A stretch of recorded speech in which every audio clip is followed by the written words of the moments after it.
Hi everyone. So if you watched my recent video, you know that we have been deep dive into Sati's story. But there was this particular scene in the episode that really stuck with me, and it has powerful lessons for all of us. Daksh tells Sati that Narayan will be visiting, and you will get to do all the puja, do the celebration, sing the stuti in front of him, all that. And she gets all excited and all. Then her mother tells Sati that I'll go and tell someone to get the flowers for the puja, obviously. But then Sati responds, when I am the one doing the puja, when I'll be the one singing the mantra, then why should someone else get the flowers? I'll only go and get the flowers. So then she and her friends they go to this jungle to collect the flowers. Then this is when her friend starts warning her. Be careful, you might fall. Shati had an answer for everything. She wasn't just confident, but she was also playfully turning their doubts into opportunities. Her friends warned, be careful, you might fall off the other side. She said, good, I'll get to see the other side. Her friends warned, what if there is a snake in the jungle? Sati replied, I'll wear it around my neck. That's the moment. Sati, just a 10-year-old girl with unwavering confidence, she just said, when you have to climb heights, why should you fear falling? Think about that. How often are we held back from our passion and beliefs just because of the careful brigade? You want to start a business? A family member says, be careful, what if it fails? You want to start a YouTube channel? A friend says, be careful, what if no one watches you? While this advice often projects their fear onto you, but it's important to remember that these people are often our biggest well-wishers.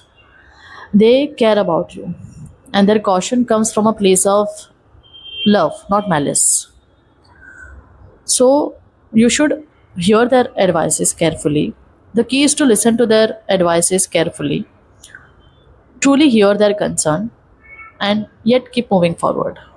But Sati's story teaches us a different way.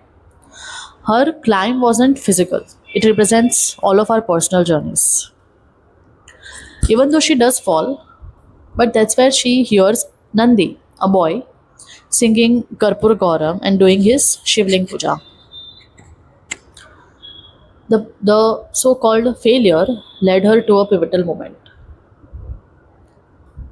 Her devotion was so strong that she focused only on what felt right and not on the potential setbacks. So, here are three practical takeaways that I am working on myself. First, acknowledge the well wisher, not just the fear. When someone says, be careful, thank them for their concern. Acknowledge their love and good intentions. Listen to them carefully, understand their perspective, but without absorbing their fear. Your energy is so precious, don't waste it on someone else's doubts. Second, focus on the process, not the outcome. Sati wasn't fixated on success or failure. She was just focused on bringing the flowers and doing the mantra. So, when you are passionate, the process itself becomes the reward. The climb is the point. And the last and my favorite one, be stubborn in the right way. Sati's stubbornness came from a place of faith and conviction. So when you are defending something, when you are defending for your truth and beliefs, stubbornness isn't a negative trait. It's a powerful act of conviction. So, what's your climb? And what's the unsolicited advice that you are choosing to listen to and gracefully move past? Tell me in the comments below. And yeah, until next time, protect your peace. Bye.